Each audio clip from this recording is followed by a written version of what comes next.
Research complete.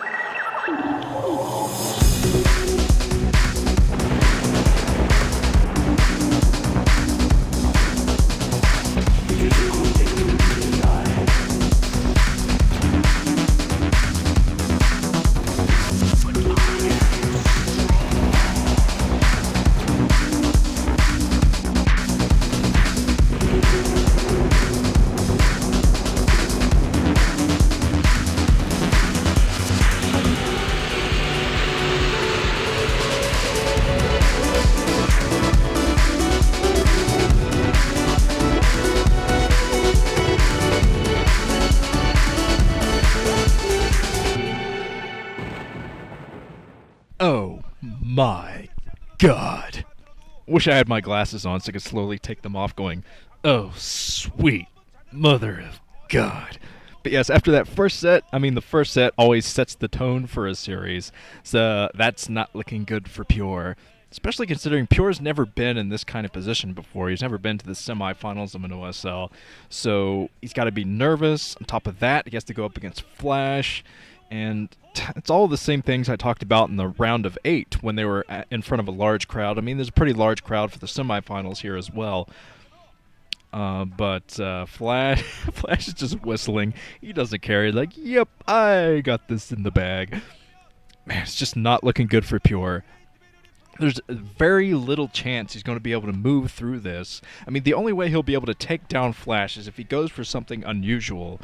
I don't think a 12 Nexus is going to work for him, unfortunately. It's a strong build, but I don't see it working against Flash. You saw, even though he saved the Nexus in that last game, he lost so many probes that it really put him behind and didn't really make that 12 Nexus worth it. Except, okay, up at the 10 o'clock position in purple is Flash. Down at the 5 o'clock position in yellow, I think, is Pure. Man, such a scary game in that last set. I've watched a lot of Flash games, but that was one of the tightest games I've ever seen Flash play. Just focusing on the High Templar when Pure is trying to storm. Pure did have 2 High Templar, but he did not get the second storm out that he needed to get out on top of those tanks. Flash just focused firing on those, just such awesome focus from him as he was attacking bases at the same time. He took out about 4 bases in the course of about a minute, I'd say, maybe 2 minutes. So Flash is bringing his A game. His Terminator wheels have been greased, and he is just marching towards the finish line for his golden mouse. So Pure definitely not out of this yet, but like I said, it's just looking so bad for him after that first set. I was hoping to see Pure bring some ridiculous, unique strategy in that first set, and I guess he did to some extent, hiding those carriers, but never go carriers against Flash. It is just a lose-lose situation. There's almost no way to win with carriers against Flash because he's such a strong... he's one of the guys who pioneered the anti-carrier type of build. That's why it was such a big deal when Stork beat Flash with carriers on Heartbreak Ridge. They panned to the audience, showing the audience freaking out because no one goes carriers against Flash. It's insane. Absolutely insane. No, Pure! No! So this is a 4-player map, and he is going for a 12 Nexus. So this map is going to make a 12 Nexus work much, much better. And actually, Eye of the Storm is the map that I thought, if Pure's going to win a game, or bring the series back into his favor, he's going to do it on this map. If he studied Movie's play, Movie beat Flash on this map in the finals, and Movie beat Baby on this map earlier in this OSL. Movie's play is very strong, so if Pure studied that, saw how many bases that Movie put down. The key for a Protoss player on this map is to go heavy, heavy macro, because it takes a while for the Terran player to move out. And if they do move out, you can tackle them in the middle, a bunch of Zealots, get some rounds, just keep them from moving out as long as possible as you would take one side of the map. Look at this, Flash.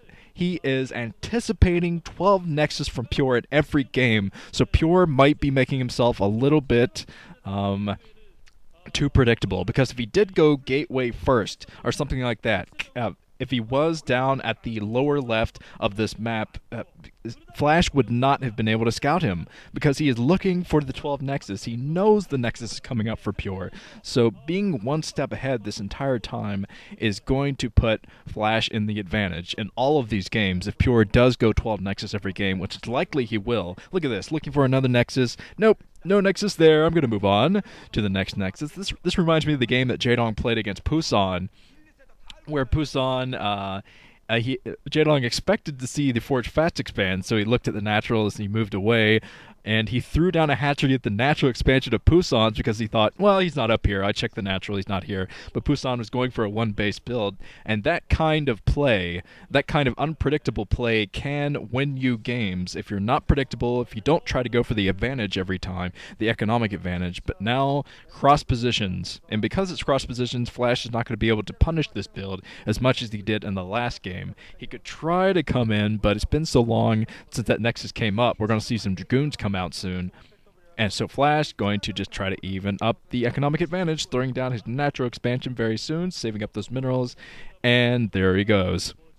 So Flash actually isn't going to be too far behind as far as economics go. I mean, Pure is going to have that second base up and mining. He already has it up in mining, has a very big economic advantage right now, but Flash, he's just going to expand down the entire left side of the map as Pure goes up the entire right side, and expect Flash to go for a lot of vulture play here as well to deny the probes that are trying to throw down bases at the 3 o'clock position later, because when you go for a 12 Nexus, you want to expand as soon as possible after that, because it just builds and builds and builds, and stay ahead of the Terran players as far as economics go.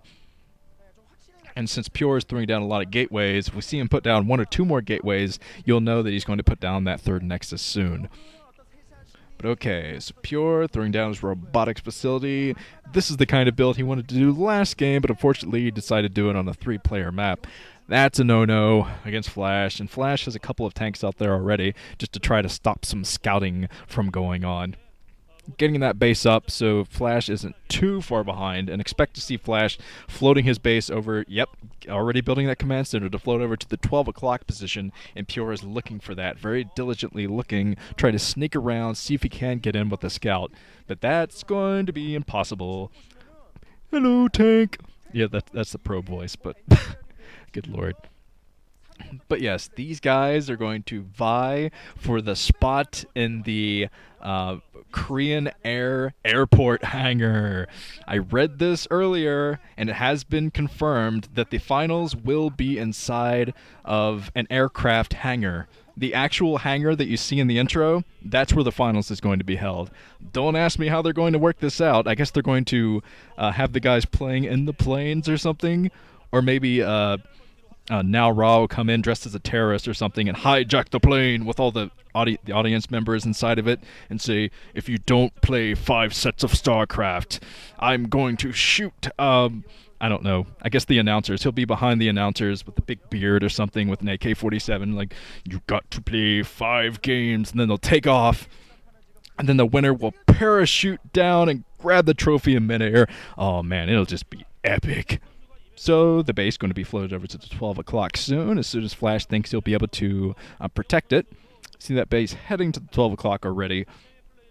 So okay, he's going to try to compete with Pure. Pure hasn't even thrown down his Nexus at the 3 o'clock yet, but he is preparing for that Vulture Harass, throwing down pylons to block that enormous choke. You need about 4 pylons, well, maybe 5. Might be 5 to block that choke entirely. We'll see what Pure decides to do there. Pure still has the advantage. He's going to have the military advantage soon as those gateways start to kick in.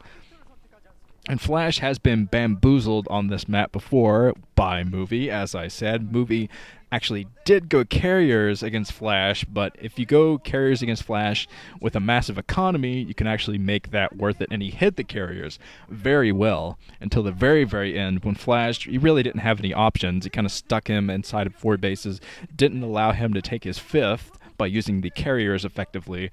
So I might have to take back what I said earlier. You can go carriers against Flash, but such a rare choice. That should be a rare choice going carriers. You should look at the situation, say, okay, I have a massive, massive economy, I can support this, and I have troops on the ground to protect my bases against a massive push, which Flash will inevitably do. So if everything lines up there, losing the observer at the top, that's not good for Pure. He's going to be in the dark a little bit longer as far as that goes, but I'm pretty sure he has another observer moving up.